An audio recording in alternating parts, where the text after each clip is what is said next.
65 मिलीमीटरचं आम्ही डोक्यातलं काढून टाकलेलं आहे वगैरे काही नाही। आता जिथं नुकसान झालेलं आहे तिथं पाणी जरा बाजूला बघू दे ना, तुम्हाला बघायला आलं पूर बघायला आलं खाली त्या पद्धतीनं आपण करतोय। सकाळपासून तेच सांगतो, तुमची भोगवती असेल, तिकडे माजरा असेल, तिकडे सिंधू असेल, तिकडे गोदावरी असेल, या सगळ्या नद्यांना पात्राच्या बाहेर पाणी पडलं।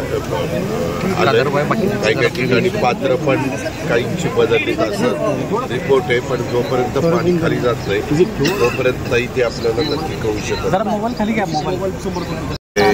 मका आहे, काही भागात ऊस आहे अगदीच, आणि जमिनी खरडून फार गेल्या। म्हणजे मी करमाळ्यात पण सकाळी होतो, नंतर माड्यात पण काही भाग बघितला, आता मोळमध्ये पण आता इकडून परांड्याला पण जाणार आहे। तर या सगळ्या नदीकाठल्या बऱ्याच लोकांचं नुकसान झालेलं आहे, घरं पाण्यात गेलेली आहेत।